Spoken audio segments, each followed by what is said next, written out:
Manipuri Wari Pambi channel asida mayambo amuh hana taram noksari ngasisu mayamgidamakta anauba wari masa ama oduna laksari wari masa sigi maming Nongthangdagi Nong wari masa sigi aibi Sanatombi taminarasi wari masa Nongthangdagi Nong lambi duda amuk hankraroi khanduna saru sayang hiktok makai sunombani adubu suna nongmagi sara sitpa masing yam silai upai laitre haiduna aibu amuk noroki ko maduda ikong se hangjilukhigadra ngarang numit chupa ma migi lau khulang surui lupa yangkai khak phanglai maduna su anabagi hidak leiba konaba nate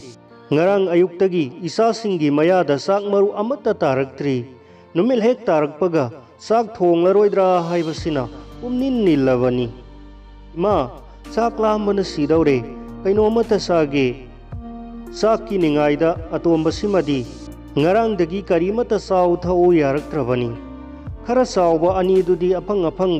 haira thiduna pangcha masai nongmata sakki damak ningai sangdana de atombase खर साथी साकी महूत नतबा अतोपा अमतना सिनबा यादे करीसु लैत्रे खंगलबा चाखुम अदुदा जंगले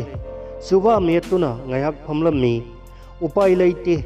maning thongda thorai asangba awathabi khara palibado hekluraga phutli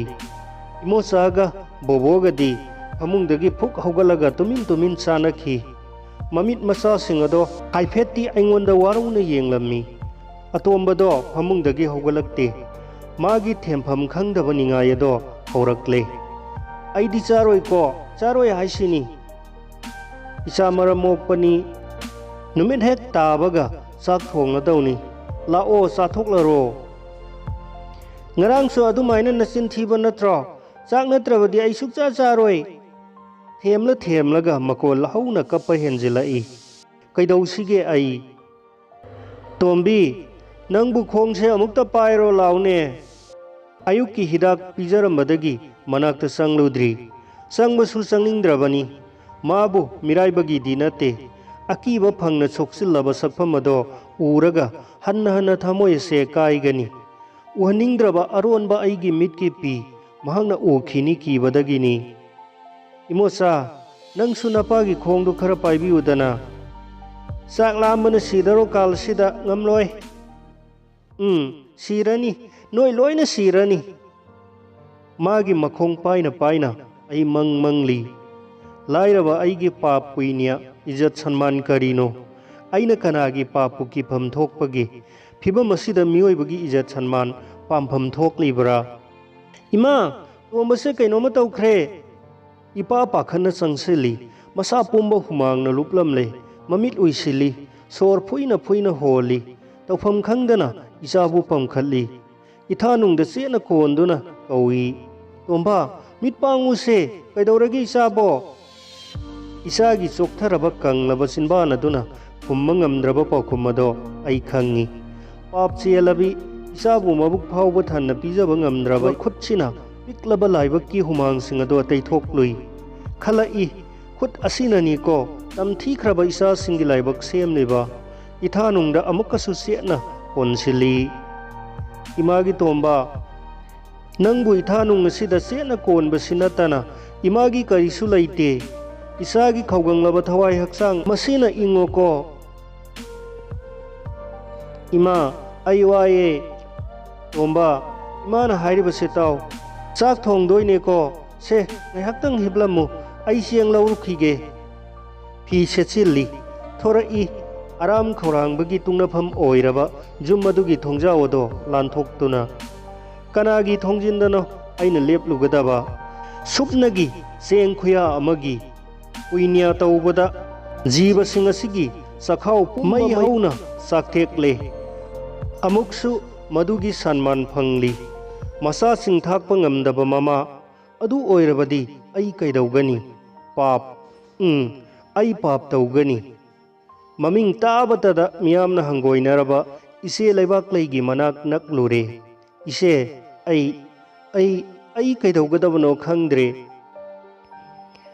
ai khange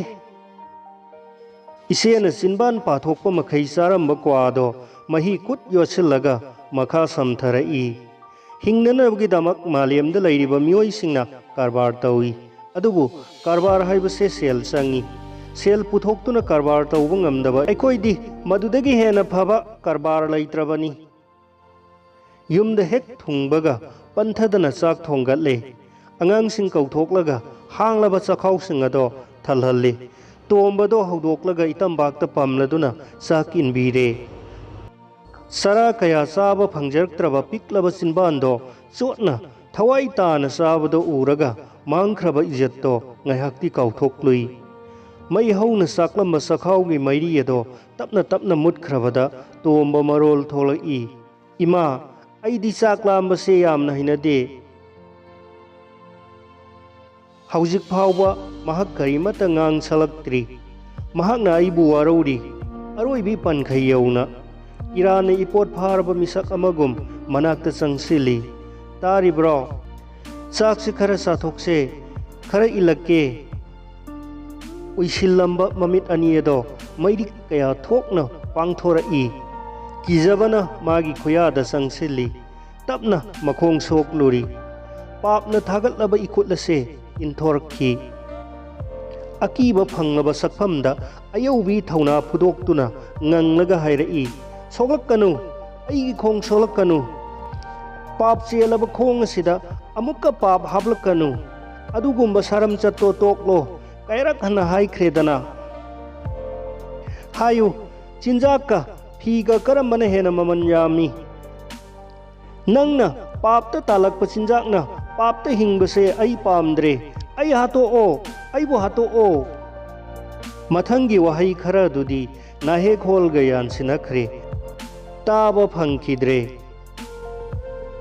aigi thamoigi mapal naidraba awabsing mapal thokna milu yaurakle kapki penna ithanata phangba chainani ithanata khangjaba tai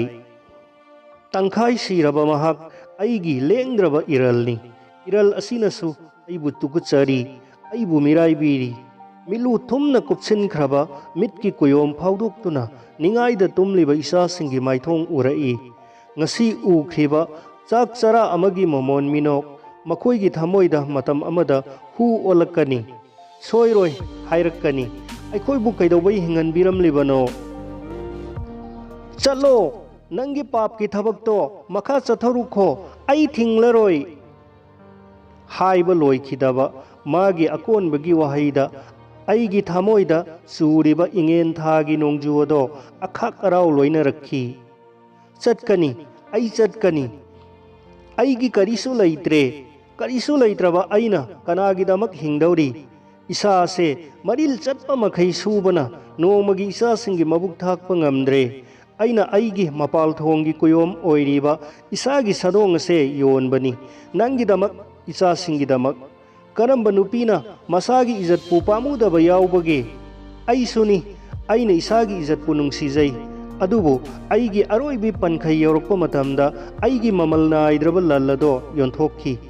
matam aduda aigi thamoi sarutana yomlaba kanglaba nangi nathanungda kapkhi to o ai tabo ware nongthang kuppagum maik thoklamba magi kutchillaba milu ado pirangna pathoklamle adubu marol thoklaba magi pirangna aigi aroiba achetpa phirepo namkhaiba ngamdre aigi mani matum singdo makokta amuktang nan thabire aroibo oina matam pumbada seba tawjaduna ahing kaya minsen khangkhraba magi khongado amuktang sokningkhi adubu ngamkhidre kerosene gi patra thangatli isa pumba lupna haijili maikhet paikhatli khetli mit ani se chejet oisenduna mai kauba lai da isabu kathok chai he Mai kauba isor nangna aibu lanadana lausinbiyuko. Tanik pa hauraba khonjel ama aigi nakongda yairakki. Tombi, karino nangna tawribadubo? Nakuttagi maido muthalo.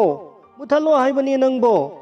Sa ahum asigi amukta khankhone nangbo. Nangna aibu thamoi sengna seba tawkhiba oiraba mai ado muthalo. Muthalo ne tombi nangbo. Hut niglakki. Maikhetki piklaba mairi mathanatana muchakre.